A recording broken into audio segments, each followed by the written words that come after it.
तो कल हम लोगों ने रूपक का क्या भेद देखा था? कौन कौन सा भेद है रूपक का? रूपक के 8 भेद। पहले 3 भेद कर देते हैं रूपक के। कौन कौन से? सांग, निरंग और परम्परित। परम्परित। सांग के 2 भेद हैं, कौन कौन से? समस्त वस्तु विषयक व व्यक्तिवादी। और निरंग के 2 भेद हैं, कौन कौन से? शुद्धा और माला। शुद्धा का उदाहरण क्या है? शुद्धा का उदाहरण है कोरंगी वांगानी करके गुरुजी। सिमयति। और माला का उदाहरण क्या करके है? सौंदर्य से तरंगिणी करके है जी। चलिए, और परम्परित के 2 भेद कर देते हैं, श्लिष्ट और अश्लिष्ट। तो श्लिष्ट के भी फिर 2 भेद हो जाते हैं, कौन कौन से? शुद्धा करके माला करके। शुद्धा और माला। और ऐसे अश्लिष्ट के भी 2 भेद हो जाते हैं, शुद्धा और माला। जी। और परम्परित का लक्षण क्या है? नियतारोपणोपाय स्यादारोपः परस्त्रियः। क्या है? श्लिष्टे वाचके भेदभाजिवा। तत्परम्परितम सृष्टे वाचके भेदभाजी। भेदभाजी का मतलब क्या है? भेदभाजी मतलब भिन्ने, भिन्न। जी। तो भिन्न से क्या लेना है, क्या समझना है? अश्लिष्ट। क्योंकि पहले श्लिष्ट वाचक कहा और उससे भेदभाजी का मतलब क्या होगा? अश्लिष्ट, उससे भिन्न। अश्लिष्ट, अश्लिष्ट वाचक। यहाँ पर शब्द क्या रहे? अश्लिष्ट रहे, श्लिष्ट ना। तो हमने पहले किसका उदाहरण देखा था? श्लिष्ट माला परम्परित रूपक का उदाहरण देखा था। विद्वन मानस हंस बहिरित कमला संकोच दीप तद्युते। दुर्गा मार्गण नील। जी। दुर्गा मार्गण नील लोहित समित स्वीकार वैश्वानर। और क्या था? सत्य प्रीति विधान दक्ष विजय प्रागभाव भीम प्रभो। जी। और साम्राज्यम बलवीर वत्सर शतम वैरिंचम उच्चैः क्रिया। तो ये उदाहरण किसका था? श्लिष्ट माला रूप परम्परित का। श्लिष्ट माला परम्परित रूपक का उदाहरण था। अच्छा, और अब हम देखेंगे भेदभाजी का। भेदभाजी मतलब उससे भिन्न, अश्लिष्ट माला परम्परित रूपक का। इसका देखेंगे अश्लिष्ट माला परम्परित रूपक का। अच्छा, परम्परित रूपक क्यों हुआ करता है? कार्यकारण भाव के कारण, परंपरा के कारण। कार्य कारण भाव मतलब कौन सा आरोप किस आरोप के प्रति कारण होगा? उपमान से संबंधित वस्तु का, उपमेय से संबंधित वस्तु पर जो आरोप किया जा रहा है वह कारण होगा। जी। इसका कारण होगा। तो उपमान का उपमेय पर आरोप जो हो रहा है उसका कारण होगा। जी। अब यहाँ पर भी हमको खोजना सबसे पहले उपमान है, फिर उपमेय है, फिर उपमान से संबंधित वस्तु, फिर उपमेय से संबंधित वस्तु। फिर हमको देखना है कि किसका आरोप हो रहा है, किस पर नहीं हो रहा है। आरोप मतलब दोनों में भेद बताया जा रहा है कि नहीं। फिर देखना है कि क्या हम जब तक एक आरोप नहीं करेंगे तब तक दूसरा आरोप हो पाएगा क्या। अगर नहीं हो पा रहा है उसके बिना तब तो कार्य कारण भाव बन जाएगा। फिर हम ये देखेंगे कि उपमान से संबंधित वस्तु और उपमेय से संबंधित वस्तु दोनों का वाचक एक ही है क्या, ये भी देखेंगे। अब अगर नहीं है तो वो अश्लिष्ट होगा, और अगर है तो श्लिष्ट होगा। तो यही कुछ चीजें हमको देख लेनी है। चलिए देखते हैं। तो कहते हैं कि हे राजन, हे राजा, ते मतलब तुम्हारी, भुजा मतलब भुजा, तुम्हारी भुजा। राजन तुम्हारी भुजा, भुजा भुजा, भुजा मतलब भुजाएं, भुजाएं। तुम्हारी भुजाएं, तुम्हारी, तुम्हारा हाथ, तुम्हारे बाहु। क्योंकि ते का मतलब क्या है, तब, तुम्हारा, तुम्हारा जो भुजा, भुजा मतलब कि, भुजा मतलब भुजा जो है, भुजा। तुम्हारे जो बाहु है, बाहुदंड है, वह वह क्या करता है, तो वह वीर, अच्छा ये वीर संबोधन का है, जो राजन है वही क्या है, वीर है। वीर है। हे वीर, हे राजन, बात समझ में आ गई कि नहीं। जी। हे वीर, हे हे राजन। राजन, ये सब क्या है, संबोधन का रूप है। संबोधन। राजति, राजति यानी सुशोभित हो रही है। तो कौन सुशोभित हो रही है, ते भुजा, तुम्हारा बाहु जो है सुशोभित हो रहा है, हो रहा है। तुम्हारी बाह सुशोभित हो रही है। हे वीर, तुम्हारी बाह सुशोभित हो रही है। तुम्हारी बाह कैसी है, क्या करने वाली है, तो वैरी, वैरी मतलब शत्रु। शत्रु, उसकी बनिता, बनिता मतलब स्त्री, स्त्री को वैधव्य, वैधव्य माने विधवापन, और दा मतलब देने वाली, क्या समझे। हे राजन, हे वीर, तुम्हारी जो भुजा है वो शत्रु की स्त्री को वैधव्य देने वाली है, विधवा करने वाली। ये बात समझ में आ गई कि नहीं। जी। जी गुरुजी। तो हे राजन, हे वीर, तुम्हारी भुजा राजति, राजति यानी सुशोभित हो रही है, और वो कैसी है, बैरी की वनिता को वैधव्य देने वाली है, शत्रु की स्त्री को वैधव्य यानी विधवा करने वाली है, देने वाली है तो वैधव्य प्रदान करती है। और तुम्हारी भुजा कैसी है, इस प्रकार की जो तुम्हारी भुजा है, वो भुजा कैसी है, तो मंदर मतलब मंदराचल, मंदराचल पता है, मंदराचल। मंदराचल एक पर्वत था जिसको इस्तेमाल किया गया था कहीं पर, तो जब सागर का मंथन हुआ था, उस मंथन में मंदराचल को,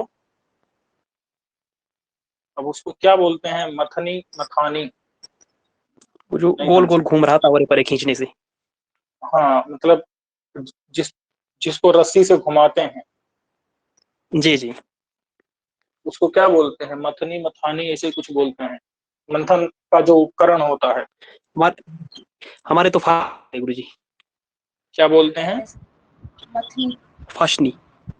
मथनी, मथनी। समझ में नहीं आ रहा है मुझे, लेकिन मथनी समझ आ गया, ठीक है। जी वही मथनी, जो भी मथनी तो आप समझ रहे हैं ना, मतलब। जी। जी। हाँ जी। तो मंदराचल को क्या बनाया गया था, मथनी। मंथनी बनाया गया था, और फिर सागर का मंथन किया गया था, तो उसमें से 14 रत्न निकले थे। जी ये बात तो प्रसिद्ध है कि नहीं। जी। तो वहां पर ये मंदराचल है, तुम्हारा भुजा क्या है, मंदराचल है भाई। इसका मतलब है कि मंदराचल से उपमा दी जा रही है, तो उपमान कौन हुआ, मंदराचल। मंदराचल हुआ। अच्छा, और तुम्हारा जो बाहु है वो कैसा है, तो आलानम जय कुंजरस्य, जय कुंजर का क्या है, आलान है। आलान मतलब होता है जिसमें हाथी बांधा जाता है, आलान मतलब क्या है, जिसमें हाथी बांधा जाता है। बांधा जाता है।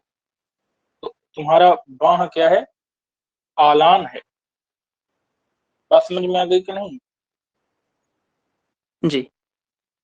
और तुम्हारा बाह क्या है, तो सेतु है, सेतु है, किसका सेतु है, दृशत का, दृशत कहते हैं पत्थर को। दृशत मतलब क्या होता है, पत्थर। पत्थर, पत्थर का जो सेतु है, सेतु मतलब पुल, पुल। पुल बना हुआ है। तुम्हारा हाथ क्या है, पत्थरों का सेतु है, पुल पुल है। है। सेतु। और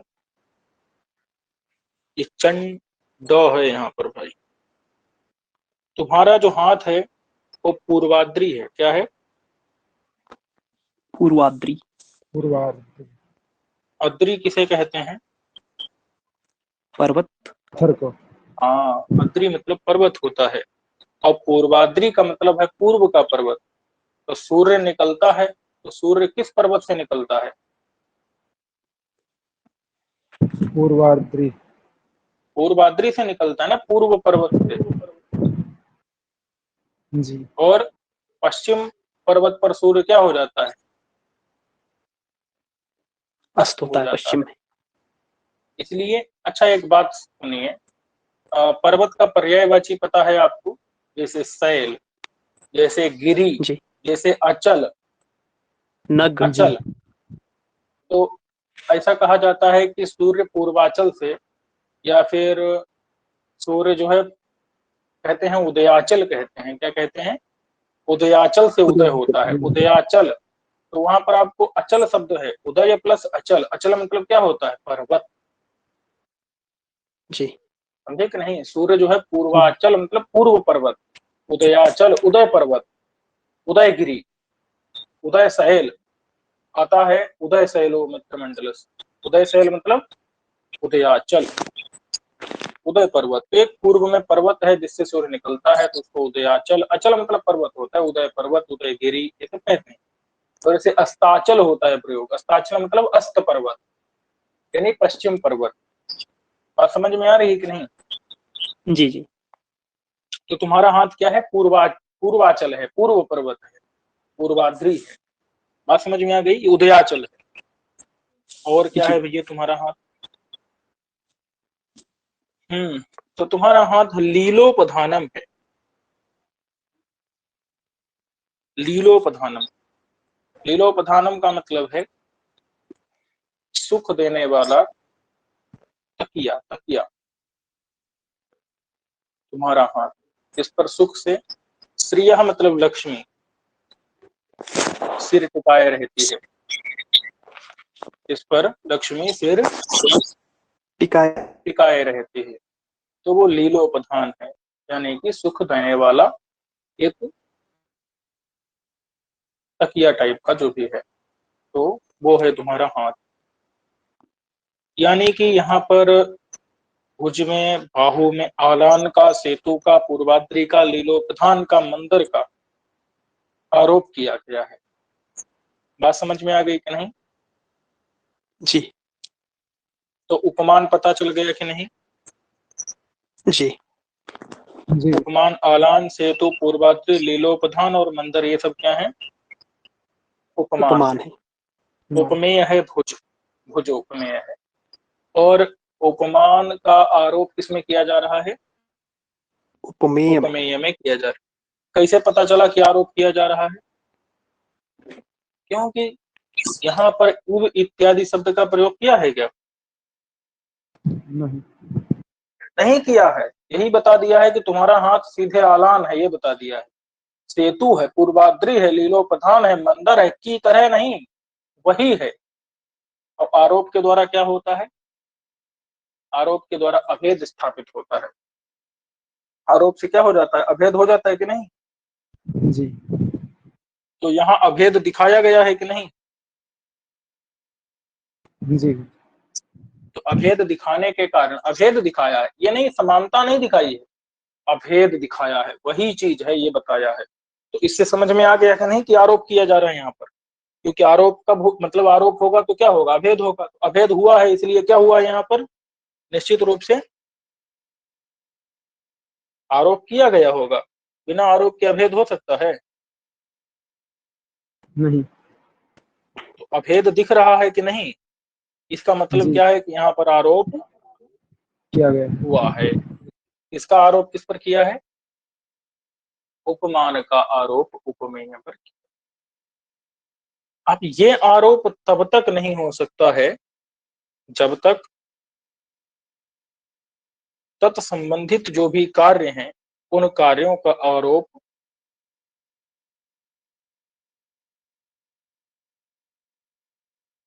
अब तत्संबंधित कार्य कहो या वस्तु कहो या जो भी कुछ है, मतलब कुछ आरोप ऐसे होंगे जिनके बिना किए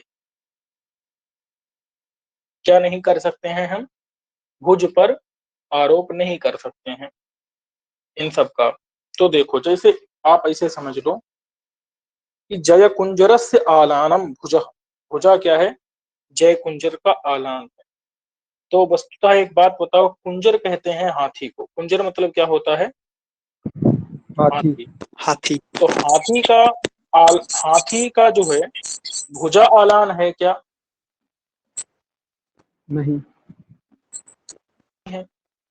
ये है कि भुजा पर जय, जय मतलब विजय तो रह सकता है, भुजा पर विजय तो रह सकता है, भुजा से संबंध विजय का हो सकता है, हाथी का तो भुजा से संबंध नहीं होता, हाथी थोड़े बंधा रहता है भुजा से। जय माने विजय भुजा से बंधी हो सकती है, लेकिन हाथी नहीं बंधा हो सकता है।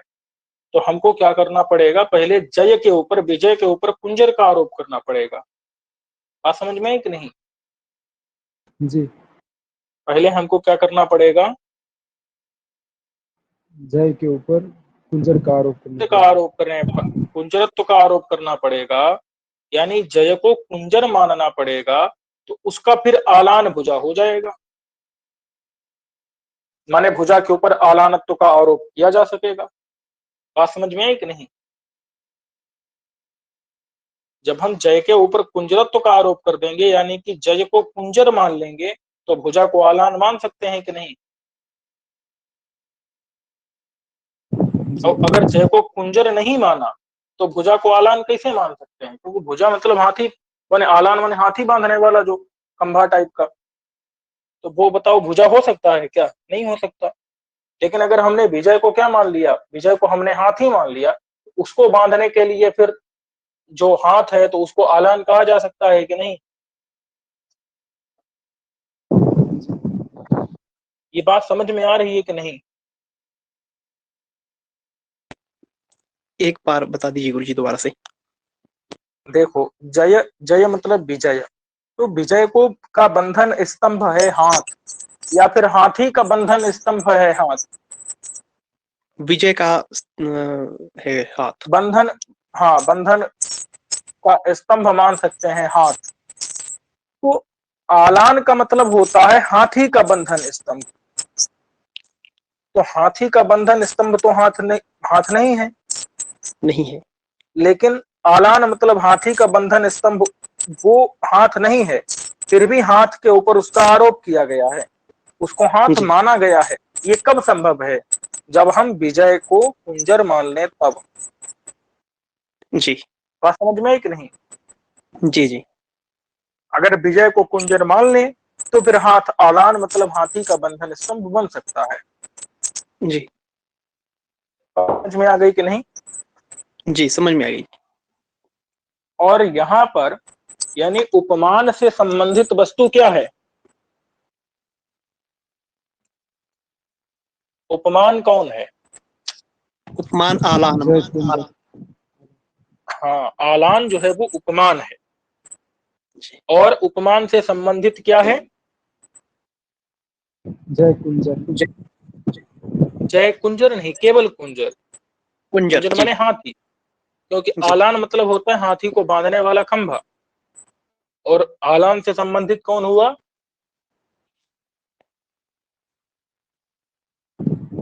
कुंजर कुंजर। हाथी। और उपमेय से संबंधित वस्तु क्या हुई, भुजा। अ, विजय। जय, हाँ जी विजय। तो किया क्या जाता है कि उपमान से संबंधित वस्तु का आरोप हम उपमेय उपमेय से से संबंधित उपमेय से वस्तु पर, संबंधित वस्तु पर किया जाता है। तो जय पर कर देते हैं, कुंजर का आरोप जय पर कर देंगे, तो फिर आलान, आलान का माने आलान का आरोप भुज पर हो पाएगा। ये जी। बात समझ में आ गई कि नहीं? जी।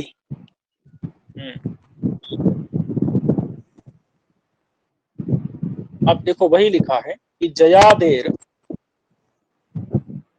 भिन्न शब्द वाच्य से, यहाँ पर जय क्या है, भिन्न शब्द से वाच्य है। भिन्न शब्द से वाच्य है।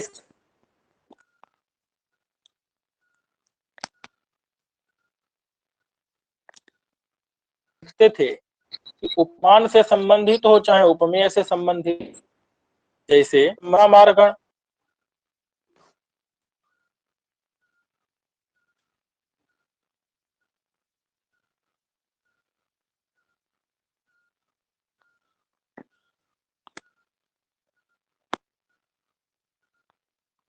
आवाज आ रही है क्या मेरी? जी अब आ रही है जी। कहाँ पर बंद हो गई थी? जब आप जब ये वरवीर वाली बात आप कहने वाले थे, दुर्गा मार्गण।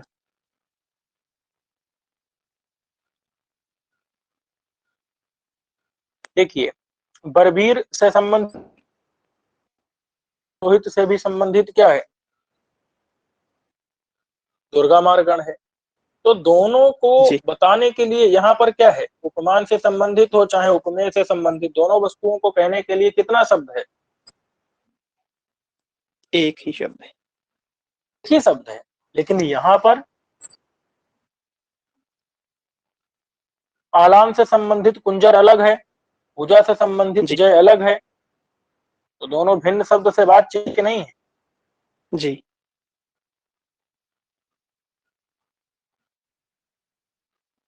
बात समझ में आ गई कि नहीं? जी तो यहाँ पर जयादेर, जो जय इत्यादि है, वो भिन्न शब्द से वाच्य है। बात समझ में आई कि नहीं? जय है, कुंजर है, दोनों क्या है? भिन्न भिन्न शब्द से वाच्य। अब जय का किस पर आरोप करते हैं? माने जय पर किसका आरोप कर देते हैं? कुंजरत्वाद्यारोपे, मतलब कुंजर का आरोप हम जय पर करते हैं। अच्छा, ऐसा नहीं है कि उसी कुंजर शब्द से ही जय वाच्य है, ऐसा है क्या?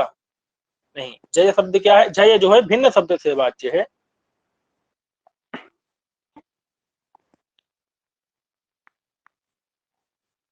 जय पर कुंजरत्व का आरोप कर देते हैं। और जब जय पर कुंजर,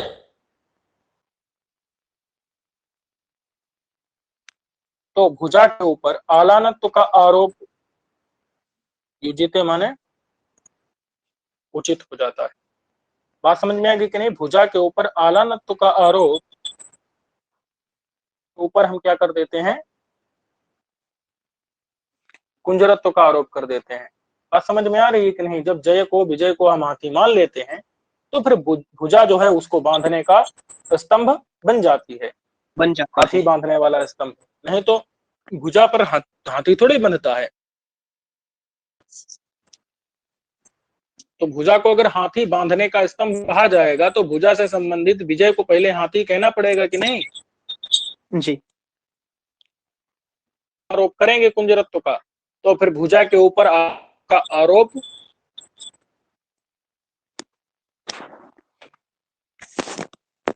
अरे युक्त होगा कि नहीं होगा? उचित होगा कि नहीं होगा? बोलो भाई। नहीं समझ में आ रहा है? गुरुजी आवाज कट के आ रही है, इसलिए समझ में नहीं आ रहा गुरुजी। अन्य लोगों के लिए भी आवाज कट रही है क्या? कट कट के आ अब नहीं रही कट रही। अभी नहीं कट रही। तो मैं क्या कह रहा हूँ वो बात समझ में अगर आ रही है तो उसको बोलो, बोलकर बताओ।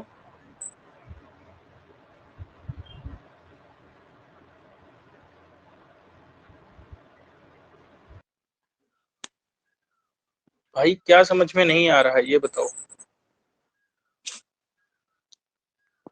गुरुजी जो आलान है वो तो उपमान है, हम्म, कुंजर भी उपमान ही है गुरुजी। हाँ भाई, कुंजर जो है विजय की तुलना कुंजर से की गई है। तो जी जब हम क्या करते हैं, कुंजर का आरोप विजय पर कर देते हैं, जी यानी विजय एक कुंजर हो जाती है, यानी हाथी हो जाती है। तो विजय को फिर बांधने का स्तंभ, विजय को बांधने का ही स्तंभ होता है, स्तंभ होता है हाथी को बांधने के लिए जो खंभा जी है वो खंभा फिर भुजा बन जाती है, नहीं तो नहीं बन सकती। अगर विजय रूपी हाथी है तो उसके बांधने के लिए भुजा रूपी खंभा बन जाएगा कि नहीं बन जाएगा। जी बन जाएगा। और अगर विजय रूपी हाथी नहीं है तो फिर उसको बांधने के लिए भुजा रूपी खंभा कैसे हो पाएगा। जी बात समझ में आई कि नहीं। जी स्पष्ट है जी। तो इसलिए किस यहाँ पर पहले किसका किस पर आरोप करना पड़ेगा,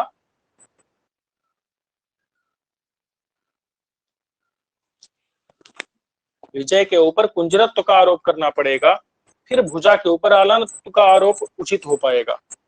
बात समझ में आई कि नहीं। जी। पहले कुंजर पर विजय का करना पड़ेगा जी आरोप। कुंजर का आरोप जय पर, तब जी आलान का आरोप भुजा पर। भुज पर हो यही यहाँ पाएगा पर जी। लिखा है कि जय जो कि भिन्न शब्द से वाच्य है, अलग अलग शब्द से वाच्य है, ऐसा नहीं शब्द से वाच्य है। तो जब जय के ऊपर क्या किया जाएगा, कुंजर का आरोप किया जाएगा, तब जाकर के भुजा के ऊपर आलान का आरोप उचित हो पाएगा। जी। जैसे ये क्या है, सेतु, दृश्यदान सेतु, पत्थर भैया किस पुल तो है, बारिधि पर बनता है ना, जी पुल पर बनता है बारिधि, यानी सागर इत्यादि पर बनता है, जी समुद्र पर बनता है। बात समझ में है कि नहीं। बारिधि जो भी हो, सागर हो सकता है, नदी, जो भी कुछ हो सकता है जो जल धारण करे, वो होता है बारिधि। तो बारिधि के ऊपर पुल बनता है। अब हाथ बताओ, जी पुल है क्या। नहीं। लेकिन विपत्ति रूपी बारिधि को तारने के लिए हाथ है कि नहीं उसका। जी हाथ है। उसका विपत्ति रूपी सागर से पार करा सकता है कि नहीं। करा सकता है। तो सागर के प्रति हाथ पुल नहीं है, लेकिन विपत्ति रूपी सागर के प्रति हाथ पुल है कि नहीं। विपत्ति रूपी सागर के लिए हाथ पुल है। तो अगर सागर हम विपत्ति का मान लें जी तो तो हाथ हाथ को पर आरोप पुल हो मान जाएगा। सकते, तो हाथ को जी पुल मान सकते हैं। तो जी हाथ मान पर सकते हैं। सेतुत्व का आरोप हो सकता है। जी लेकिन अगर सही सही वाला बारिधि हो तो फिर हाथ पुल बनेगा। नहीं बन सकता। तो इसलिए पहले हमको क्या मानना पड़ेगा, पहले विपत्ति के ऊपर बारिधि का आरोप, करना पड़ेगा। और उसके बाद हाथ के ऊपर, हाथ को सेतु माना जाएगा। भुज का सेतु हो हाथ जाएगा, के भुज सेतु हो जाएगा।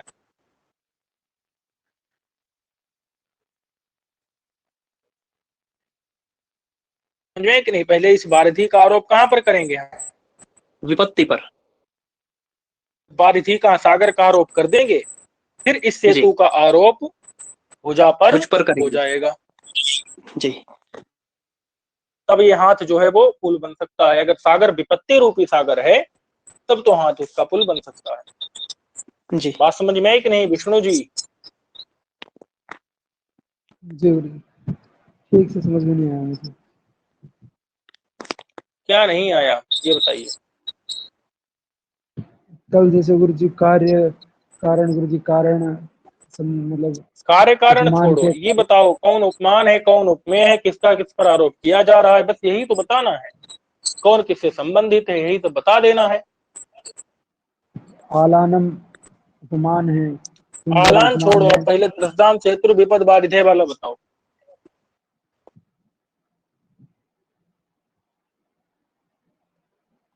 ये बोलो वारिध्य का आरोप किया गया भुजा के ऊपर। ना।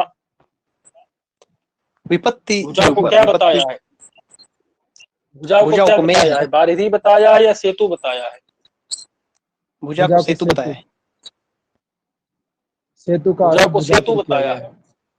तो सेतु का आरोप भुजा पर किया गया है, भुजा की सेतु से तुलना की गई है। और सेतु जो है वो किसका सेतु है, वस्तुतः सेतु क्या होता है, सेतु किस पर बनता है, वारिध्य है जल के ऊपर। बारिधि पर बनता है या विपत्ति के ऊपर सेतु बनता है। अरे विपत्ति पर थोड़ी सेतु बनता है, सेतु बनता है बारिधि पर। जी तो सेतु का संबंध किससे है, उपमान का संबंध किससे है, बारिधि। सेतु का संबंध समझ में जल है से कि है। नहीं? हाँ, बारिधि से है। तो इसलिए जी। उपमान से संबंधित वस्तु क्या हुई?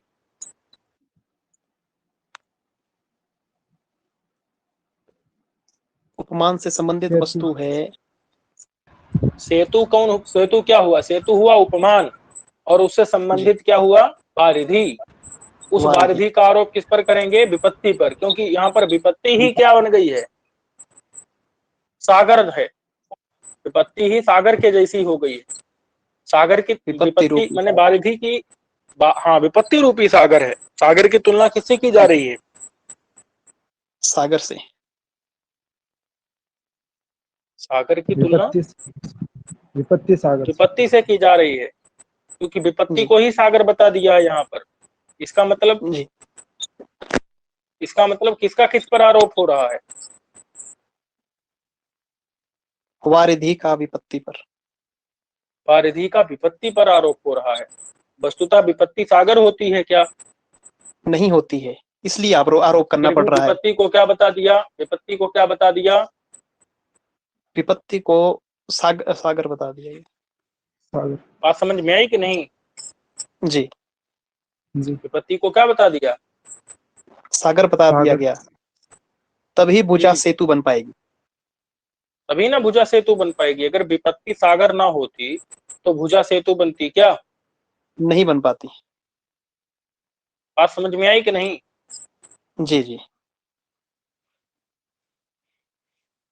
देखो, भुजा पार किससे कर रही है? विपत्ति से। समझ में नहीं आ रहा है। अरे यार, अगर विपत्ति आग होती तो भुजा क्या बनती? आग। भुजा आग नहीं बन जाती। भुजा विपत्ति को दूर करती है, तो भुजा ठंडा पानी बन जाती। बात समझ में आई कि नहीं? अगर विपत्ति क्या होती? आग होती। आग होती तो भुजा जो है क्या बन जाती? आग बुझाने वाला पानी। पानी, सिलेंडर जो भी बन जाती है कि नहीं ऐसा? जी। लेकिन अब विपत्ति सागर है तो भुजा क्या बन गई? सेतु। सागर सेतु। सेतु बन गई है भुजा। त्रसदाम मतलब पत्थरों का सेतु नहीं, जैसे भगवान सागर पर बना दिए थे कि नहीं बना दिए थे? जी। तो विपत्ति जब सागर है तो भुजा क्या बन गई है? भुजा सेतु बन चुकी है। सेतु बन गई। माने भुजा के जब विपत्ति के ऊपर सागर का आरोप किया तो भुजा के ऊपर किसका आरोप हो जाएगा? सेतु का। सेतु का हो जाएगा। और ना विपत्ति सागर है ना भुजा सेतु है। लेकिन जब बना रहे हैं विपत्ति को सागर बना रहे हैं तो भुजा कैसी है? भुजा तो विपत्ति दूर करती है, इसलिए उसको क्या कह दिया हमने? सेतु कह दिया। अब विपत्ति सेतु। को आग बनाते तो भुजा क्या बन जाती? आग बुझाने वाली सिलेंडर बन जाती। उस पर सिलेंडर का आरोप हो जाता। बात समझ में आ रही है कि नहीं? जी। जी। जी गुरु जी। ये ये थोड़ा समझना होगा। अब जैसे भुजा को क्या बना रहे हैं? आलान बना रहे हैं। आलान मतलब होता है खंभा। भुजा खंभा है जी। क्या? नहीं है। नहीं है। लेकिन विजय के लिए विजय को भुजा बांध करके रखती है कि नहीं? रखती है। और अगर हम विजय को हाथी बना दें तो भुजा खंभा बन जाएगी कि नहीं? बन जाएगी। आ रही है कि नहीं? अगर विजय को हाथी बना दे तो भुजा क्या बन जाएगी? फिर उसके लिए आलान बन जाएगी, खंभा खंभा बन बन जाएगी। जाएगी, जो कि उसको बांध करके रखती है। रखी। जी। बात समझ में आ रही है कि नहीं? जी। जी।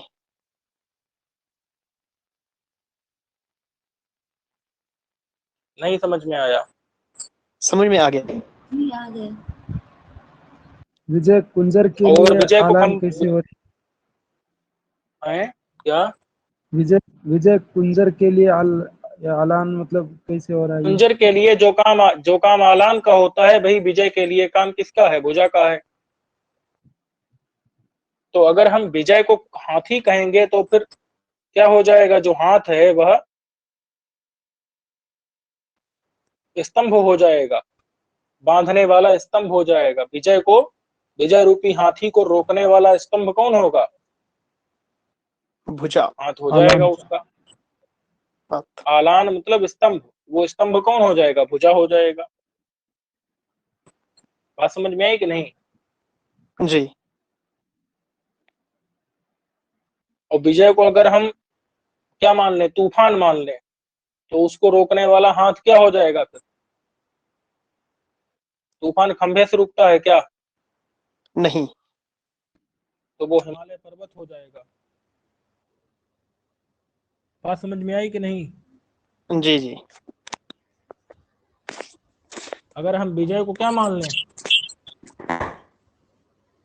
बड़ा भारी बर्फीली हवाएं चलती हैं ना, उनको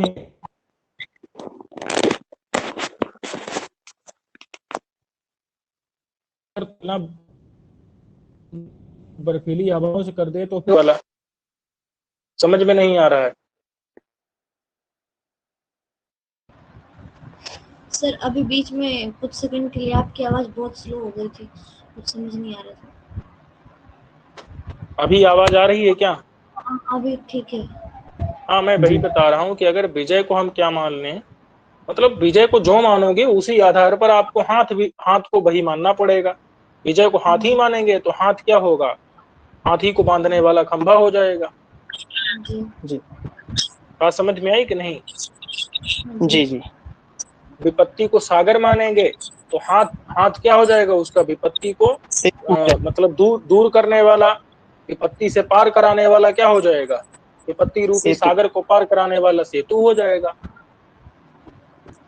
बात समझ में आ रही है कि नहीं? जी जी समझ में आ रही है। और अगर ऐसा नहीं मानोगे, विपत्ति को सागर नहीं मानोगे, तो हाथ को सेतु मान पाओगे क्या? नहीं मान पाएंगे। बात समझ में आ रही है कि नहीं? अगर मान लो, जैसे अब विपत्ति को आप क्या मान लो, हम बताए ना, बाघ मान लो, तो फिर हाथ को सेतु बना करके क्या फायदा? कोई फायदा नहीं। तो यही बात है। अब थोड़ा सोचिएगा तो समझ में आएगा। इसलिए यहाँ पर क्या है, एक का आरोप दूसरे के आरोप के प्रति कारण है। जब तक विपत्ति को सागर नहीं बनाओगे, विपत्ति पर सागर का आरोप नहीं करोगे, तब तक हाथ पर सेतु का पुल का आरोप नहीं कर सकते। तो यहाँ पर इसीलिए उपमान से संबंधित जो है, उपमान सेतु है, उससे संबंधित बारिधि है, उस बारिधि का आरोप विपत्ति पर किया जा रहा है। बात समझ में आई कि नहीं? जी उपमेय से संबंधित विपत्ति पर किया जा रहा है, इसीलिए सेतु का आरोप भुजा पर हो पा रहा है। अब और देख लेते हैं कि पूर्वाद्रिलोपधानम श्रिय। देखिए, ये पूर्वाचल है, किसका है? तो करवाल चंड महासा। चंड महासा का मतलब है प्रचंड है किरणें जिसकी, यानी सूर्य। सूर्य चंड महासा का मतलब क्या है? प्रचंड किरणों वाला सूर्य। अब देखो, करवाल के लिए, करवाल मतलब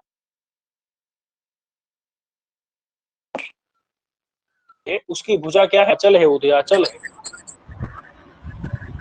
बात समझ में आई कि नहीं? जिस प्रकार से जी पूर्वाद्रि सूर्य को क्या करता है? धारण करता है, सूर्य को निकालता है, उसी प्रकार से भुजा क्या करती है? करवाल को निकालती है कि नहीं? निकालती है। और भुजा में करवाल चमकता है, उसी प्रकार से पूर्वाद्रि पर सूर्य चमकता है कि नहीं चमकता है, पूर्वाचल पर। जी जी जी। तो जिस करवाल प्रकार क्या है से, गुरु जी? करवाल मतलब तलवार। जी तो तलवार को हाथ निकालता है, उसी प्रकार से पूर्वाद्रि क्या करता है? सूर्य को उदित करता है, निकालता है सूर्य को। तो सूर्य के लिए जैसे पूर्वाद्रि है, वैसे ही करवाल के लिए हाथ है। अब बात समझ में आ रही है कि नहीं? आवाज नहीं आ रही है सूर्य गुरुजी। का, भाई अन्य लोगों को भी जी नहीं आ गुरु रही है क्या? नहीं, जी, स्पष्ट मुझे नहीं आ आ रही रही। है। हाँ, मैं कह रहा हूँ कि सूर्य का संबंध किससे है? पूर्वाचल से है कि नहीं? जी जी उदयाचल से संबंध है सूर्य का, और करवाल का संबंध किससे है? भुजा से। भुजा से है। तो अब बात यह है कि जब हम करवाल को सूर्य मान लेंगे तो फिर पूर्वाद्री क्या हो जाएगा? भुज हो जाए। भुजा हो जाएगा। बात समझ में है कि नहीं? सूर्य रूपी करवाल के लिए पूर्वाद्री क्या बन जाएगा? फिर माने फिर पूर्वाद्री भुज बन जाएगा। तो यही है कि अगर सूर्याद्री का आरोप किस पर हो जाएगा? भुज पर। भुजा पर हो जाएगा। तो और अगर सूर्य का आरोप करवाल पर नहीं किया तो पूर्वाद्री का आरोप भुजा पर नहीं हो सकता। अगर करवाल और सूर्य दोनों एक हैं तो पूर्वाद्री और भुजा भी फिर एक हो जाएंगे, आरोप हो सकता है। बात समझ में आई कि नहीं? ये तो इसका आरोप, ये यहाँ पर पूर्वाद्री उपमान है। उपमान से संबंधित कौन हुआ? सूर्य। उस सूर्य का आरोप करवाल पर कर देंगे। अगर उपमान से माने उपमान हुआ पूर्वाद्री, उससे संबंधित हुआ सूर्य, उसका आरोप अगर हम करवाल पर करते हैं, करवाल किससे संबंधित है? भुजा से। करवाल मतलब तलवार, भुजा से संबंधित है। तो उपमेय से संबंधित पर अगर हम उपमान से संबंधित का आरोप करते हैं, पूर्वाद्री इस उपमान का भुजी इस उपमेय पर आरोप हो पाता है, इसलिए परंपरित रूपक है। बात समझ में आई कि नहीं? जी गुरुजी। अगर इस चंड महासा का मतलब क्या हुआ? सूर्य। सूर्य। और करवाल का मतलब क्या हुआ? तलवार। तलवार को हमने क्या मान तलवार। लिया? अगर सूर्य मान लिया जी। तो फिर तलवार जो है सूर्य रूपी तलवार, अब सूर्य रूपी तलवार जो है उसका उदय कहां से होगा? भुजा से। अब भुजा से, और फिर भुजा भी कैसी हो जाएगी? फिर पूर्वाचल रूपी भुजा हो जाएगी ना। पूर्वाचल रूपी जी। भुजा से जो है सूर्य रूपी तलवार का उदय होगा। बात समझ में है कि नहीं? जी। सूर्य का उदय पूर्वाद्री से होता है, करवाल निकलती है भुजा से। तो अब सूर्य का उदय पूर्वाद्री से, करवाल का उदय भुजा से, तो सूर्य रूपी करवाल का उदय कहां से होगा? पूर्वाद्री रूपी भुजा से होगा। बात समझ में है कि नहीं? अगर सूर्य को करवाल बनाते हैं तो पूर्वाद्री भुजा बन जाएगा। इस प्रकार से यहाँ पर भी परंपरित रूपक हो जाता है, क्योंकि उपमान से संबंधित और उपमेय से संबंधित सूर्य और करवाल, यहाँ पर सूर्य का करवाल पर आरोप करते हैं, इसलिए पूर्वाद्री का भुजा पर आरोप हो पाता है। पूर्वाद्री का भुजा पर आरोप कार्य है, सूर्य का करवाल पर आरोप कारण है। कार्य कारण भाव होने से यहाँ पर भी परंपरित रूपक। और यहाँ पर सूर्य से माने पूर्वाद्री उपमान से संबंधित और भुजा इस उपमेय से संबंधित, जो करवाल और सूर्य, उन दोनों का प्रतिपादक शब्द अलग अलग है। बात समझ में आई कि नहीं? दोनों का प्रतिपादक शब्द क्या है? अलग अलग। अलग अलग है। करवाल और चंड महासा दोनों अलग अलग हैं। वहां पर क्या था? दुर्गा, मारगण, मानस इत्यादि शब्द क्या थे? एक ही शब्द थे। एक ही शब्द था वहां पर। इत्यादि दो अर्थों को प्रतिपादित करने के लिए एक ही शब्द था। जी। इसलिए यहाँ पर दो क्या होगा? दो शब्द हैं, इसलिए यहाँ पर अश्लिष्ट परंपरित रूपक, और उसमें भी एक ही भुजा पर। पूर्वाद्री का भी आरोप है, सेतु का भी आरोप है, आलान का भी आरोप है, और मंदर का भी आरोप है। लीलोपधानम श्रियः में जो है किस प्रकार से आरोप होगा, ये थोड़ा सोचना होगा। तो ये बात समझ में आ गई कि नहीं? तो इस प्रकार से यहाँ पर मतलब आरोप, बहुत सारा आरोप होने के कारण कौन सा हो जाएगा? माला। बहुत सारे उपमान का माला। एक ही उपमेय पर आरोप होने के कारण माला रूपक हो जाएगा। और ये कैसा है? तो चंड महासा माने सूर्य रूपी जो करवाल यानी तलवार के लिए पूर्वाद्री रूपी है भुजा, और श्रियः यानी लक्ष्मी का लीलोपधान है। लीलोपधान यानी कि वही आराम करने का या टेक लगाने का तकिया। तो अब यहाँ पर आरोप किस प्रकार से बनेगा, ये मुझे अभी स्पष्ट नहीं। फिर है, अगर हो रहा है तो कैसे होगा, अभी मुझे पता नहीं।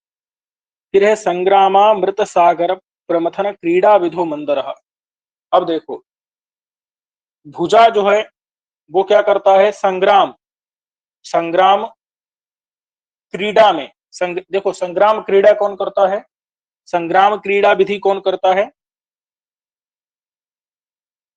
संग्राम को कौन मथता है, राजा नहीं, उसकी भुजा। यहाँ पर जो भी बातें चल रही हैं भुजा की, तो संग्राम जो है उसमें मथने की क्रीड़ा विधि जो है, संग्राम में जो मथना है, संग्राम को मथना, मथना समझ रहे हैं ना, मथा जाता है ना जी तो मथना समझ रहे हैं। तो संग्राम की जो क्रीड़ा है उस क्रीड़ा विधि में भुजा काम करता है या वहां पर मंदराचल रहता है, बताइए। भुजा काम करती है। संग्राम को कौन मथता है, संग्राम को तो भुजा मथती है ना। जी अरे भाई संग्राम समझ रहे हैं, युद्ध, युद्ध को, पूरे युद्ध को कौन मथ देता है, मथ देने का भुजा मतलब समझ रहे हैं कि पूरा एकदम व्याप्त कर लेता है और उसको हिला देता है पूरा। मथने का मतलब हिला देना, हिला करके उसमें से सार तत्व निकाल लेना, यही होता है मथना। नहीं समझे, पूरा जो है इस प्रकार से उसके अंदर भ्रमी उत्पन्न करके, जो भी द्रव्य है उसके अंदर भ्रमी उत्पन्न करके और फिर उसके अंदर से सार तत्व निकाल लेना, इसी को कहते हैं मंथन। तो उस मंथन कौन करता है, मंथन संग्राम में मंथन कौन करता है, भुजा करती है। और जब अमृत सागर का मंथन किया गया था, जिसमें अमृत था ऐसे सागर का मंथन किया गया था, वो मंथन की क्रीड़ा जब हुई थी उसमें कौन था, उस क्रीड़ा विधि में कौन शामिल था, जो अमृत जिसमें से निकला था ऐसे सागर के मंथन वाली क्रीड़ा विधि में कौन शामिल था, उसमें भुजा नहीं शामिल थी, उसमें मंदराचल था। और समझ में आई कि नहीं।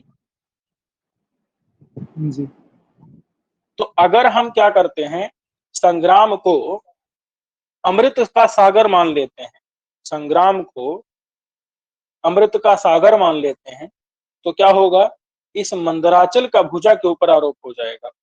क्योंकि जो संग्राम है, संग्राम उससे, उसका संबंध किससे है, भुजा से, और अमृत सागर के मंथन का संबंध किससे है, मंदराचल से। बात समझ में आई कि नहीं। अमृत सागर, अमृत वाला जो सागर है उसका संबंध किससे है, मंदराचल से। क्योंकि मंदराचल के द्वारा, मंदर नाम के पर्वत के द्वारा अमृत के सागर का, जिसमें अमृत था, इसे सागर का मंथन किया गया था, सागर को मथा गया था। समझ रहे हैं कि नहीं। जी और उस पर्वत में नाग जो है वो सब रस्सी बने थे, नागों की रस्सी से मंदराचल को मथा गया था, ऐसी कथा तो पता है ना। अब संग्राम का संबंध भुजा से है, तो भुजा मंदराचल नहीं हो सकती और अमृत का सागर संग्राम नहीं हो सकता। लेकिन अगर हम संग्राम को अमृत का सागर मान लें तो भुजा भी क्या हो जाएगी, संग्राम में क्या करती है भुजा, संग्राम को भी तो मथ देती है ना पूरे युद्ध को। इसलिए संग्राम को अगर हम अमृत का सागर मान लें तो भुजा को हम मंदराचल मान सकते हैं। अगर संग्राम के ऊपर अमृत सागर का आरोप हो जाए तो भुजा के ऊपर मंदराचल आरोप हो सकता है। बात समझ में आई कि नहीं। इसलिए संग्राम रूपी जो अमृत सागर है, अब आरोप हो गया, अमृत सागर का संग्राम पर आरोप कर दिया, तो संग्राम रूपी अमृत सागर के प्रमथन यानी मंथन की क्रीड़ा विधि में जो भुजा है वो क्या है, मंदर माने मंदराचल है। यानी भुजा जो है वह मंदर रूपी हो गया है, मंदराचल रूपी हो गया है। भाई बात कुछ समझ में आई कि नहीं आई। बिल्कुल जी, पूरा ठीक से समझ में नहीं आया। अमृत सागर का संग्राम आप पर आरोप आरोप नहीं हुआ कर है पा रहे हैं, और संग्राम पर मंदराचल किसका का आरोप भुजा करना पर है। आरोप हो, अमृत सागर का। अमृत सागर का मतलब संग्राम रूपी अमृत सागर के लिए उसकी प्रमथन क्रीड़ा विधि में भुजा क्या है, मंदराचल का काम कर रही है।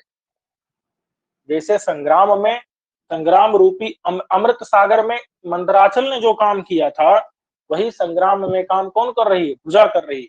यानी संग्राम रूपी अमृत सागर में भुजा मंदराचल का काम कर रही है।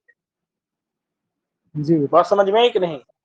जी तो संग्राम रूपी जो अमृत सागर है उसके मंथन की क्रीड़ा विधि में, प्रमथन की क्रीड़ा विधि में मंदराचल का काम कर रही है भुजा। इस प्रकार का जो आपका भुजा यानी कि बाहु है, वह हे राजन, हे वीर, बैरी बनिता वैधव्यता, बैरी की वनिता को विधवा करने वाला के भुजा तुम्हारा बाहु राजति सुशोभित हो रहा है। तो यहाँ पर एक का आरोप दूसरे आरोप के प्रति कारण है तो परंपरित है। एक ही उपमेय पर कई उपमान का आरोप होने के कारण यहाँ पर माला है। माला। और जो उपमान से संबंधित, उपमेय से संबंधित जो चीजें हैं वो दोनों अलग अलग शब्द से प्रतिपादित की गई हैं, इसलिए यहाँ पर अभेद है। नहीं, क्योंकि वहां भेद पर है, जैसे विद्वान श्लिष्ट है। यहाँ श्लिष्ट है और अश्लिष्ट, और वहां पर जैसे मानस शब्द का ही अर्थ मन और मानसरोवर था, फिर मानसरोवर पर मन का आरोप करना, माने मानसरोवर का आरोप मन पर करना पड़ा था। तो वहां पर मन और मानसरोवर दोनों को प्रतिपादित करने के लिए एक ही शब्द था, यहाँ पर दो शब्द हैं, इसलिए यहाँ पर अश्लिष्ट श्लिष्ट। का उदाहरण होता है, अश्लिष्ट वाचक का उदाहरण होता है। बात समझ में आ गई कि नहीं? जी गुरुजी।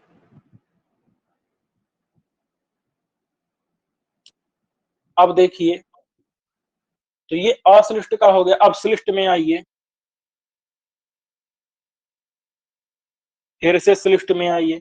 श्लिष्ट, और यहाँ क्या है, माला नहीं है, क्या है, शुद्धा है। श्लिष्ट शुद्धा और, अरे शुद्ध, श्लिष्ट शुद्ध परंपरित, क्या है, श्लिष्ट शुद्ध और परंपरित। परंपरित। अब देखो, ये जो उदाहरण है, अलौकिक महालोका प्रकाशित जगत त्रयः स्तूयते देव सद्वंश, ये स जो है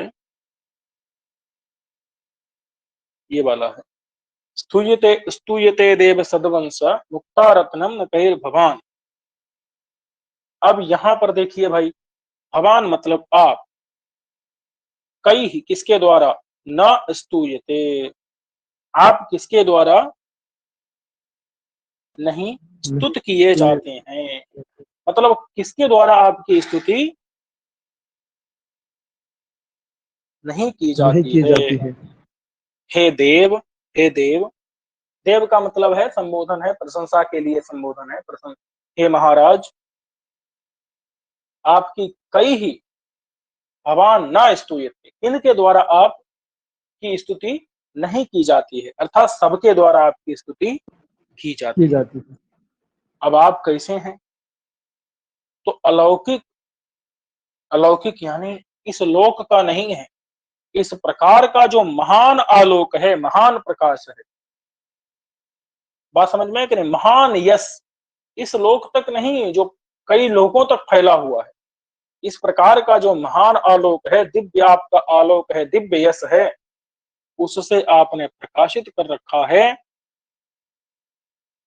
जगत, जगत त्रयः, माने तीनों लोकों को आपने, त्रयः मतलब तीनों, जगत यानी लोक को, तीनों लोकों को आपने क्या कर रखा है, अपने उस अलौकिक महान, अलौकिक यानी दिव्य, महालोक यानी कि महान आलोक से, महान प्रकाश से, महान यश से प्रकाशित कर रखा है। किसको? जगत त्रय को, तीनों जगत को आपने प्रकाशित कर रखा है। और आप कैसे हैं? वो आप सदवंश के मुक्तारत्न हैं। सदवंश का मतलब क्या होता है? तो सदवंश मतलब होता है अच्छा वंश और अच्छा बांस।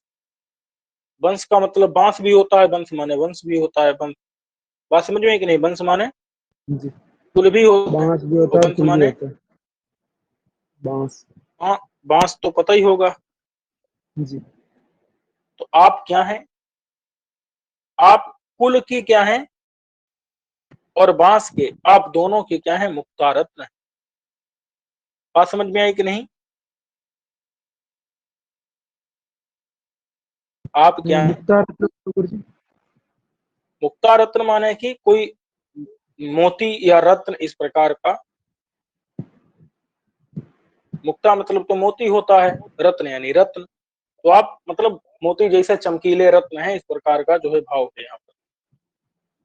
अब वो रत्न कहाँ पर है? तो वो रत्न कुल में थोड़े उत्पन्न होता है, वो रत्न होता है बांस में।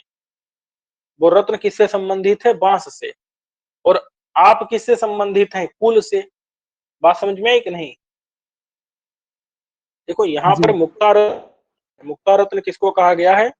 भगवान माने आपको, जो देव है, जो जो भगवान, भगवान शब्द से जिसका बोध हो रहा है, जिस आपका, वही उसको क्या बताया? मुक्ता रत्न बताया है। किसका मुक्ता रत्न?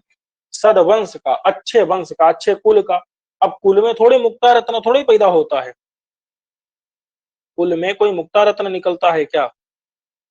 कुल माने परिवार में। अरे लड़का पैदा होगा कि रत्न पैदा होता है? नहीं, लड़का। तब तो अगर मुक्ता रत्न अगर कहा जा रहा है तो सदवंश चलना पड़ेगा, उसका अर्थ करना पड़ेगा अच्छा बांस। अब भाई बांस से संबंधित मुक्ता रत्न किस प्रकार से है वो मुझे अभी पता नहीं। तो आप ये समझ लीजिए कि सदवंश माने अच्छे वंश, यानी बांस का जो है वह मुक्ता रत्न, वह है आप।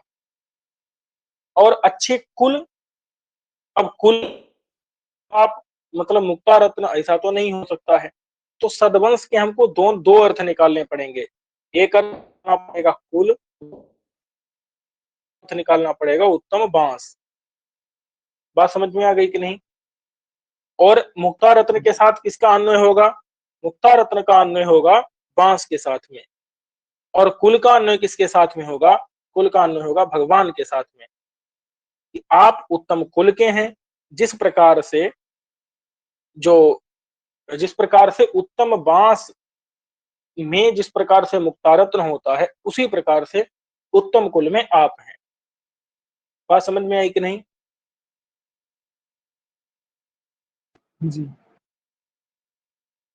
अब उत्तम बांस के आप क्या हैं? मुक्तारत्न हैं, या फिर उत्तम कुल के आप हैं।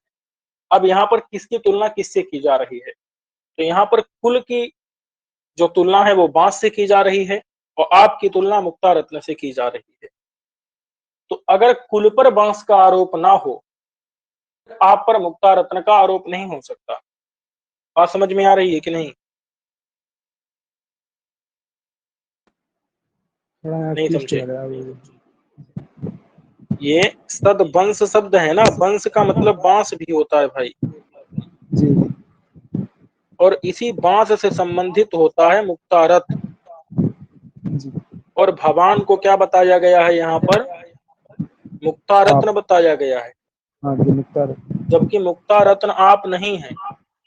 मुक्तारत्न मतलब अब जो भी मोती जैसा कुछ रत्न होता हो, अब वो क्या रत्न है मुझे अभी पता नहीं, लेकिन मुक्तारत्न है आप। और मुक्तारत्न किससे संबंधित होता है? बांस से। और वंश का मतलब होता है, वंश का मतलब वंश भी होता है, और वंश का मतलब बांस भी होता है। वंश मतलब कुल, कुल भी होता है। तो आप क्या हैं? आप उत्तम कुल से संबंधित हैं कि आप बांस से संबंधित हैं, ये बताइए।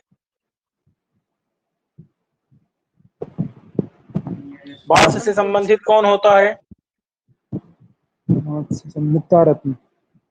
मुक्तारत्न होता है। और आपको क्या बता दिया इन्होंने? मुक्तारत्न बता मुक्तारत्न। दिया।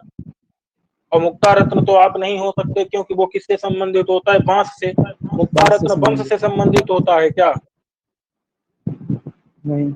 आपका संबंध किससे है? सदवंश। सदवंश का मतलब है उत्तम, कुल से। उत्तम कुल से है, या उत्तम बांस से है। जी उत्तम बांस से तो आपका संबंध नहीं है ना? जी। नहीं। नहीं है। उससे उससे संबंध किसका है? मुक्तारत्न का है। लेकिन बताया क्या गया है? आपको क्या बताया गया है? मुक्तारत्न बताया गया है। इसका मतलब है कि उत्तम वंश माने कुल को क्या बताना पड़ेगा? उत्तम बांस बताना पड़ेगा कि नहीं? जी कुल को बांस बताना पड़ेगा कि नहीं? जी, बताना पड़ेगा। अगर मुक्तारत्न कुल है को इसलिए बांस बताना। नहीं, अगर आप मुक्तारत्न है तो आपका कुल फिर बांस होगा कि नहीं होगा?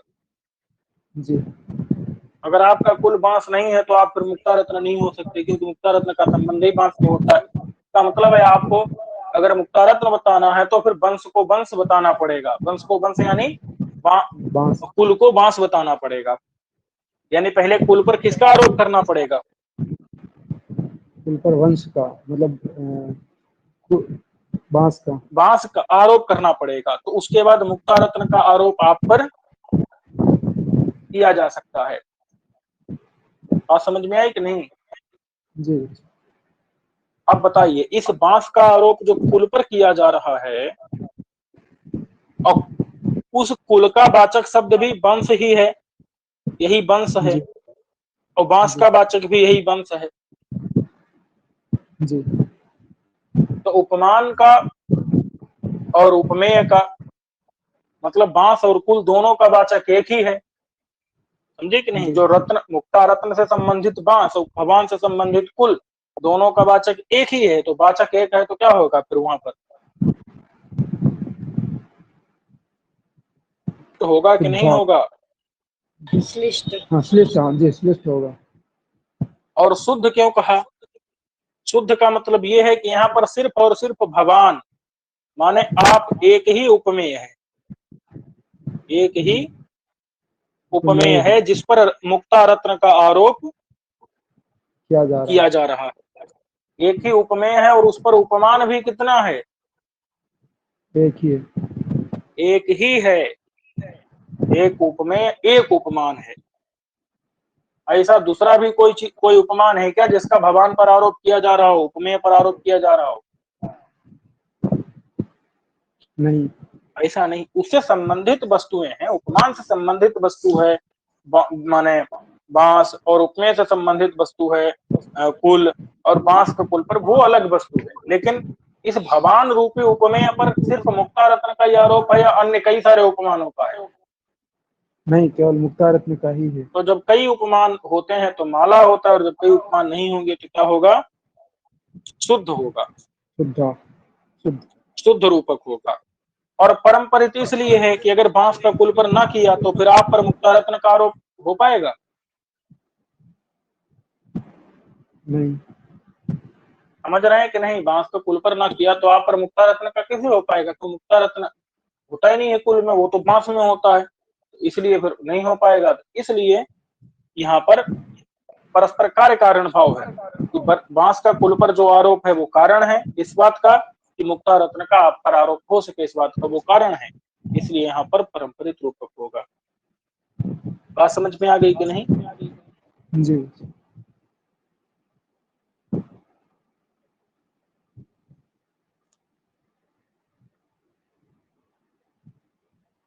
तो अलौकिक महान आलोक से प्रकाशित कर दिया है जगत त्रय को आपने, इस प्रकार के आप न कई स्तूयते, हे देव आप किसके द्वारा आपकी स्तुति नहीं की जाती है, और आप क्या है? सदवंश में उत्तम, अब उत्तम बांस में जिस प्रकार से मुक्ता रत्न होता है उसी प्रकार से आप है, और वंश का अर्थ कुल भी है, उत्तम कुल के आप मुक्ता रत्न है, या उत्तम बांस रूपी कुल के आप मुक्ता रत्न है। अब देखिए, जी निरवधिच निराश्रयंच यस्य स्थितम अनिर्वर्तित कौतुक प्रपंचम प्रथम यह भवान स कूर्म मूर्तिर्जयति चतुर्दश लोक बल्ली कंतः। अब देखो, चतुर्दश जो लोक हैं, 14 लोक हैं, लोक। उन लोकों को क्या बताया है? बल्ली कंदह, ये बताया है। बल्ली कंद मतलब क्या होता है? बल्ली कहते हैं लता को, और कंद का मतलब क्या होता है? उनका मूल। फल।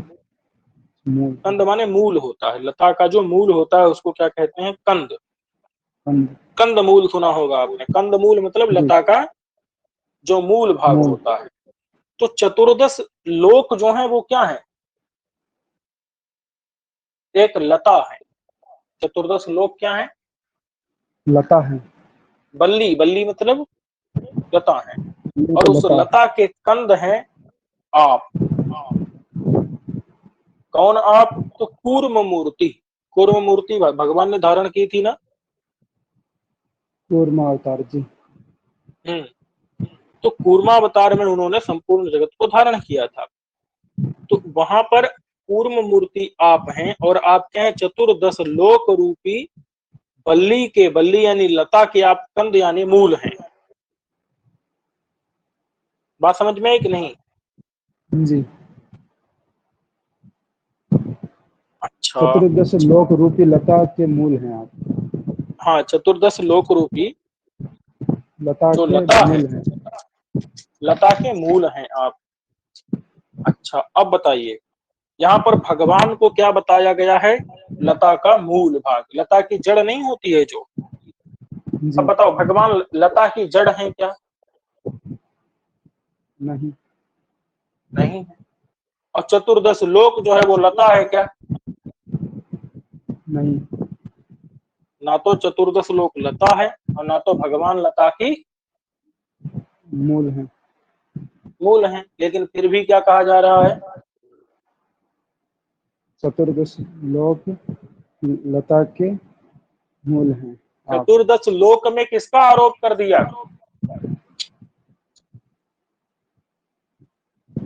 चतुर्दश लता का लोक में आरोप कर दिया, लता का आरोप कर दिया। और भगवान विष्णु पर किसका आरोप कर दिया? मूल पर, कंद पर। कंदत्व का आरोप कर दिया। कंदत्व मतलब कि उनको मूल बता दिया, लता का मूल बता दिया। अरे ब्रह्मांड का मूल बताओ, ठीक है, लता का मूल, लता में जो जड़ होती है वो जड़ बता दिया कि वो भगवान। बताओ, लता में जड़ है भगवान, लेकिन उस जड़ का क्या कर दिया है? लता के नीचे जो जड़ होती है उसको क्या कर दिया है? भगवान पर आरोप कर दिया। मतलब भगवान को बता दिया कि तुम लता की जड़ हो, और चतुर्दश लोक को लता बता दिया। अब बताओ, अगर चतुर्दश लोक को लता बनाएंगे तो भगवान को उसकी जड़ मान सकते हैं कि नहीं? जी और अगर चतुर्दश लोक को लता ना माने, चतुर्दश लोक के ऊपर लता का आरोप ना करें, तो भगवान को जड़ मान सकते हैं क्या? भगवान के उसके ऊपर कंदत्व का आरोप भगवान के ऊपर हो पाएगा क्या? फिर नहीं हो पाएगा।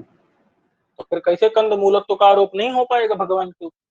इसका मतलब है कि भगवान के ऊपर जो कंदत्व का आरोप हो रहा है उस बात में कारण क्या है? चतुर्दश लोक के ऊपर लता का आरोप। तो कार्य कारण भाव हो गया कि नहीं हो गया? जी और यहाँ पर उपमान कौन है, उपमेय कौन है? किसकी किससे तुलना की गई है? यहाँ लता उपमान है। और चतुर्दश लोक उपमेय है, ये तो ठीक बात, लेकिन वस्तुतः यहाँ पर श्लोक में किसकी बात की गई है ये बताइए? चतुर्दश लोक की या भगवान की? भगवान की। इसका मतलब असल में उपमेय कौन है?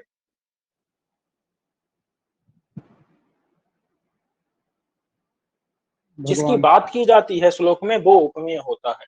तो असल में उपमेय जी है भगवान, और उनका उपमान कौन है? चतुर्दश लोक। अच्छा, चतुर्दश जी लोक उपमान है। नहीं नहीं, कंद। कंद है, समझे कि नहीं? जी और ये जो उपमान उपमेय है, यानी इस कंद उपमान का भगवान के ऊपर कब आरोप हो पाएगा? जब बल्ली का चतुर्दश लोक के ऊपर होगा। जी अब ये जो भगवान कूर्म मूर्ति है, विष्णु है, कूर्म मूर्ति है, माने कूर्म मतलब, कूर्म माने क्या होता है? कूर्मलोक कछुआ। हम्म। नहीं। तो जब ये एक कूर्म रूप धारण किए थे तब, तो अब बताओ क्या इनका कोई और भी उपमा श्लोक में दिया है? नहीं। इस कूर्म मूर्ति भगवान विष्णु का कोई अन्य उपमान दिया गया है क्या? नहीं नहीं। दिया है। इसलिए क्या निकला? अश्लिष्ट। अगर शुद्ध। श्लोक में उपमेय का एक ही उपमान हो तो क्या होता है? शुद्ध। हाँ, शुद्ध रूपक होता है, या अमाला रूप कहे, अमाला रूपक कह सकते हैं। बात समझ में आई कि नहीं? जी और भगवान कूर्म मूर्ति कंद के मूल यानी लता के मूल हैं, लता के मूल का आरोप उन पर किया जा रहा है कब? जब चतुर्दश लोक के ऊपर लता का आरोप हो रहा है तब। उसके बिना हो सकता है क्या? नहीं। इसका मतलब कार्य कारण भाव आ गया कि नहीं आ गया? जी कि चतुर्दश लोक के ऊपर बलि का आरोप क्या है? कारण है। जी ये कारण है कि नहीं? अगर ये ना हो तो बताओ फिर काम बनेगा उधर? भगवान के ऊपर कंद का आरोप हो पाएगा? नहीं। नहीं हो पाएगा। इसलिए यहाँ पर परंपरित रूपक, अमाला है, परम्परित है। और सुनिए, ये चतुर्दश लोक ये किससे संबंधित है? भगवान से संबंधित है। और जो कंद है वो किससे कंद, ये उपमान किससे संबंधित है? बल्ली से, लता बल्ली से। से। और कूर्म मूर्ति जो भगवान है, उपमेय से संबंधित है चतुर्दश लोक। तो इन दोनों चीजों का, चतुर्दश लोक और बल्ली, क्या दोनों का प्रतिपादक शब्द एक ही है?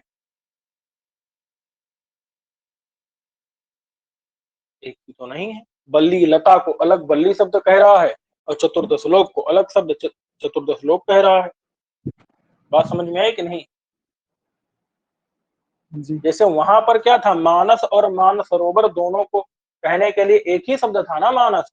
और यहाँ पर जिसका आरोप जिस पर कर रहे हैं उसको कहने के लिए एक ही शब्द है क्या? नहीं, 2 शब्द। अलग अलग 2 शब्द हैं। चतुर्दश लोक अलग है, बल्ली अलग है। इसलिए क्या जी। होगा यहाँ पर? अश्लिष्ट हो जाएगा। अश्लिष्ट। जी, तो अश्लिष्ट। अश्लिष्ट, अमाला, परम्परित रूपक का उदाहरण। बात समझ में आई कि नहीं? जी गुरु जी। अब जो है ये भी देख लीजिए कि भगवान का जो कौतुक प्रपंच है वह अनिर्वर्तित है। भगवान का जो कौतुक कौतुक प्रपंच है वो। प्रपंच जी। है वह अनिर्वर्तित, यानी कि वह समाप्त नहीं होता। नहीं होने वाला है। उसका निवर्तन नहीं नहीं होता। होने वाला है। इस प्रकार से उसकी स्थिति है।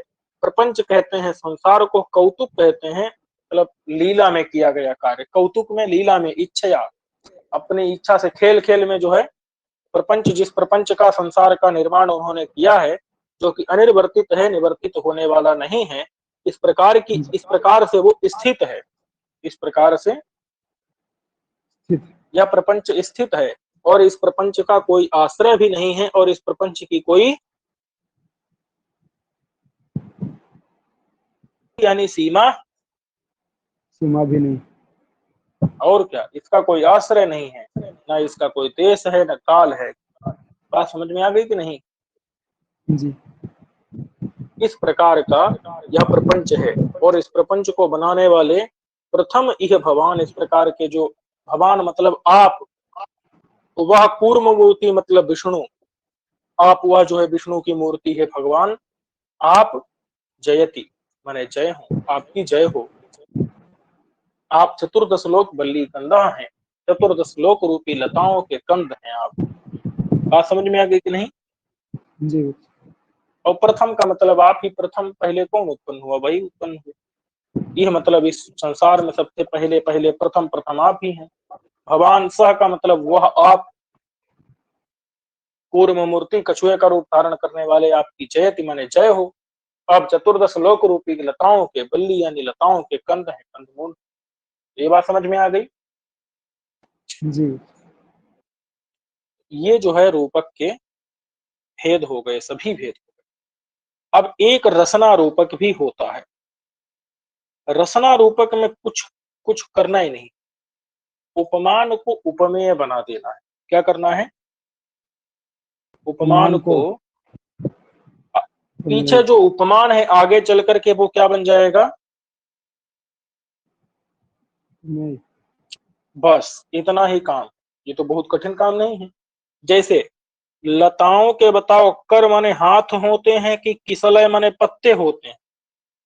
किसलय मतलब क्या पत्ते होता है? पत्ते होते हैं। पत्ते। और कर मतलब क्या होता है? हाथ। तो हाथ। लताओं के क्या होते हैं? किसलय होते हैं कि कर होते हैं? बताओ के किसले होते हैं। अगर किसलय रूपी कर बताया जाए तो यहाँ पर कौन उपमान है, कौन उपमेय है? लताओं के किसलय रूपी कर, यहाँ पर कौन उपमान, कौन उपमेय है? लताओं का किसलय रूपी ये हो गया उपमान कर और उपमेय है। उपमेय है। लताओं का किसलय उपमेय है और उसकी तुलना उपमा किससे दी जा रही है? कर से। हाथों से, कर से। तो कर क्या हो गया? रसना रूप। किसले। भाई थोड़ा समझने की कोशिश उपमान। करो। उपमान हो गया।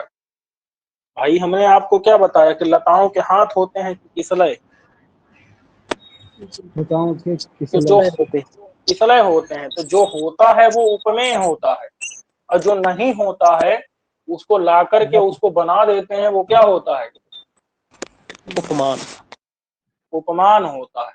बात समझ में है कि नहीं? जी। तो अब कौन उपमान है कौन उपमेय है, समझ आया कि नहीं यहाँ पर? जी किसलय उपमेय है और करई उपमा। उपमान है। तो लताओं के जो किसलय हैं वो कैसी किसलय हैं? हाथ रूपी उनके पत्ते, लताओं के हाथ रूपी पत्ते। हैं उनके द्वारा। अच्छा, और फिर है कर कमलई। अब यहाँ पर बताओ कौन उपमान है कौन उपमेय है? कामी नाम, कामियों के, कामी पुरुष होते हैं, कामी होते हैं पुरुष, तो उन कामी पुरुषों के कर कमल, कर कमल। अब बताओ भाई, अब कर कमल में कौन उपमान है कौन उपमेय है? कर उपमेय है, कमल उपमान है। अच्छा, कामी नाम को यहां मत जोड़ो, योषिताम को जोड़ो। योषिताम, योषित मतलब होता है स्त्री, तो स्त्रियों के कर कमलों के द्वारा, तो उल्टा हो स्त्रियों जाएगा। के कर, हाँ अब स्त्रियों के कर कमलों के द्वारा। अब बताओ स्त्रियों के कर होते हैं कि कमल होते हैं? कर होते हैं, कमल नहीं होते हैं। स्त्रियों के हाथ होते हैं, कमल थोड़े ही होते हैं स्त्रियों के। तो अगर वहां पर तुलना की जाएगी तो हाथ की कमल से की जाएगी कि कमल से तो हाथ की जाएगी? हाथ की कमल से की जाएगी। क्यों? क्योंकि हाथ हैं, अगर कमल होते तो हाथ से तुलना कर लेते। नहीं समझे? जी जी। अगर स्त्रियों के हाथ नहीं होते, हाथ की जगह कमल होते, तो उन कमल की तुलना किसी अन्य के हाथ से कर ली जाती। लेकिन है कि हाथ है, तो किससे तुलना की जाएगी? कमल से की जाएगी। तो उपमान कौन हुआ? कर। उपमान कमल हुआ, कर उपमेय हुआ। उपमेय हुआ।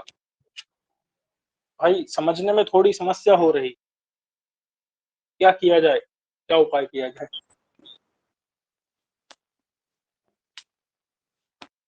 देखो, जैसे लता नाम लिखा है, ये हो गई लता। अब बताओ लता का क्या होता है? कर होता है कि कमल होता है?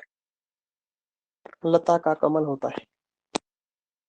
लता का एक कर कमल तो है नहीं, किसलय कहा है यहाँ पर तो किसलय कहते हैं, किसलय। किसलय मतलब क्या होता है? किसलय पत्ते। मतलब क्या होता है? पत्ते। पत्ते। और कर मतलब क्या होता है? हाथ। हाँ। तो बताओ लता के कर की किसलय से तुलना की जाएगी कि लता के किसलय की कर से तुलना की जाएगी? लता के कर को किसलय बताया जाएगा कि लता के किसलय को कर बताया जाएगा? लता के लता की किसलय को कर बताया कर। जाएगा। क्यों? क्योंकि लता के पास किसलय ही होता है, तो उसको क्या बता देंगे कर। हम? कर बता देंगे।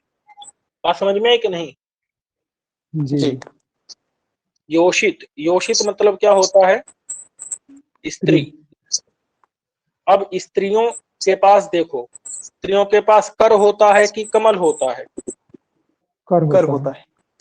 तो कर को हम क्या बता देंगे? स्त्रियों के कमल। हाथ को क्या बता देंगे? कमल बता कमल। देंगे। उपमेय। बात समझ में आ गई कि नहीं? जी। जी। अच्छा, तो कमल हुआ उपमान और कर हुआ उपमेय। क्योंकि जो है हाथ तो है, तो वो उपमेय है, और उसको क्या बता दे रहे हैं? कमल बता दे रहे हैं। तो कमल उपमान जी हो जाएगा, हाथ उपमेय हो जाएगा। और लता जी। में जब किसलय कर की बात आएगी तो लता के किसलय को कर बता देंगे, तो वहां पर कर क्या हो जाएगा? कर वहां पर लता की, उपमान।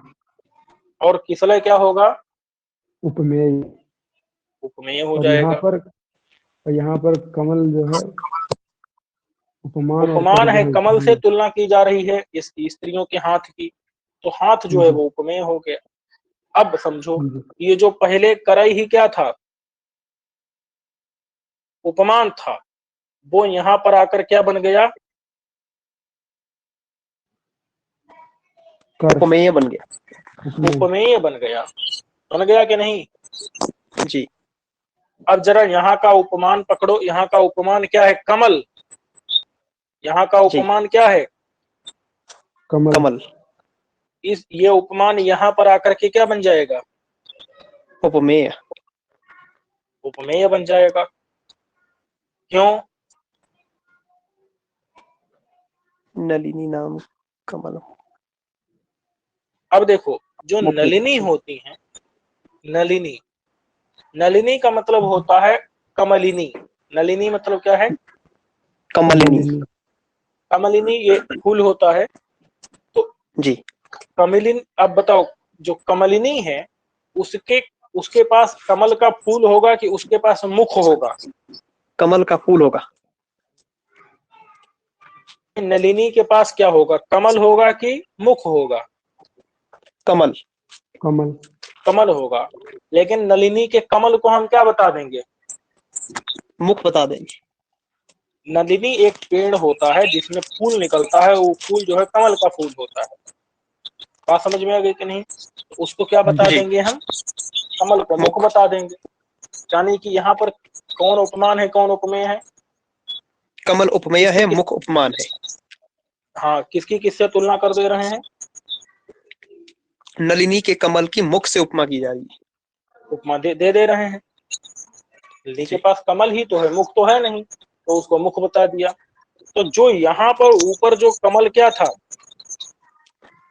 ऊपर उपमान कमल था। यहाँ पर उपमान था, यहाँ पर आकर कमल उपमेय हो गया और मुख जी क्या हो गया, उपमेय उपमान।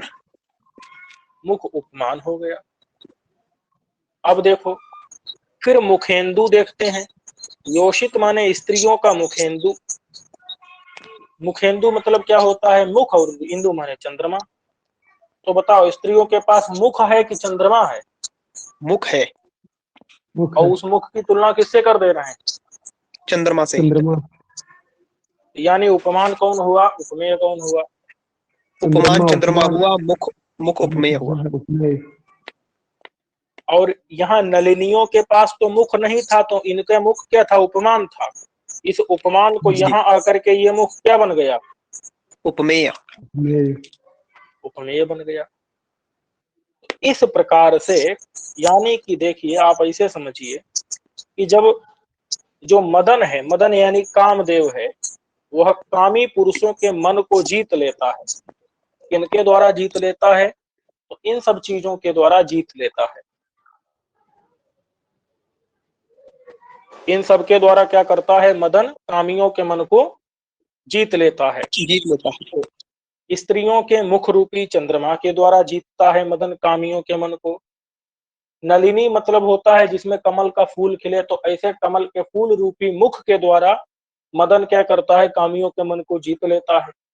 और मदन लताओं के किसले रूपी हाथों को, जब कोई कामी पुरुष लताओं के किसले रूपी हाथों को देखता है, तो उसको नायिका के हाथों की याद आती है और मदन उस कामी के मन को अपने वश में कर लेता है। और योषिताम, योषित के कर कमल के द्वारा भी क्या होता है, मदन कामी के मन को अपने वश में कर लेता है। बात समझ में है कि नहीं? जी तो यहाँ पर इन इन उपायों के द्वारा कर लेता है मदन कामी के मन को अपने वश में। लेकिन यहाँ पर सब जगह हो क्या रहा है कि लताओं का जो किसलय कर था, तो यहाँ पर कर उपमान था, यहाँ जाकर उपमेय हो गया। यहाँ कमल उपमान था और यहाँ जाकर के कमल उपमेय हो गया। यहाँ पर मुख उपमान था, यहाँ जाकर के मुख उपमेय हो गया। इतनी सी बात है। ये चीज जहां पर होती है उसी को क्या कहते हैं हम, रचना रूपक कहते हैं। बात समझ में आई कि नहीं? जी जी गुरु जी। जब पूर्व के उपमान आगे चल करके पूर्व के आरोप प्रमाण, आरोप प्रमाण मतलब क्या होता है, उपमान विषयी। उपमान विषयी, जब चल करके आगे जाकर के आरोप के विषय हो जाएं, तो क्या होता है वहां पर, उपमान हो जाए। रसना उपमेय रूपक। हो जाए तो रसना रूपक होता है। क्या होता है? रचना रसना रूपक। रूपक।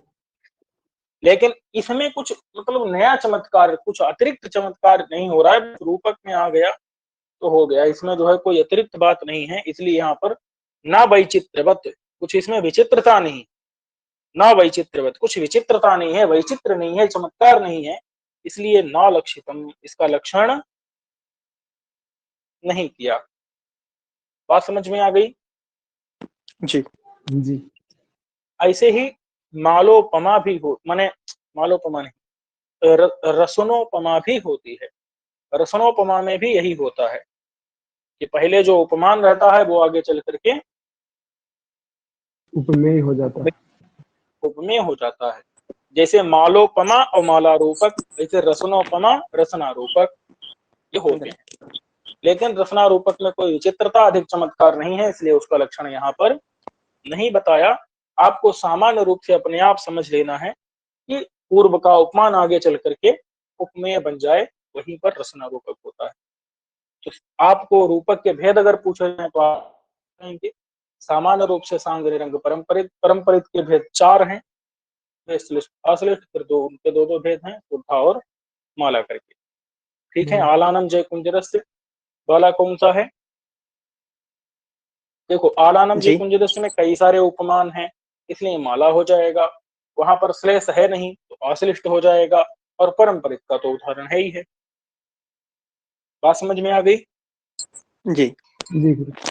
सदवंश मुक्ता रत्नम न कैर भवान में सदवंश देखो बस आप, सदवंश में 2 शब्द हैं, उत्तम वंश उत्तम बांस, तो इसलिए, और एक शब्द ही 2 अर्थ को कह रहा है, तो हो गया।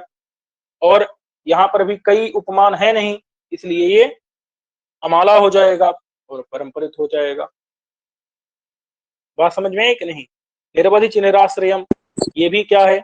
इसमें कई उपमान नहीं है तो अमाला रूपक होगा, और यहाँ पर श्लेष भी नहीं है, अलग अलग चतुर्दश लोक अलग है, बल्ली अलग है, तो अश्लिष्ट हो जाएगा, परंपरित रूपक हो जाएगा।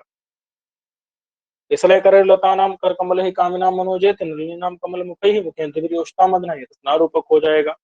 तो ये किसी भेद में आपको गिनना ही नहीं है रचना रूपक को। ठीक है। जी तो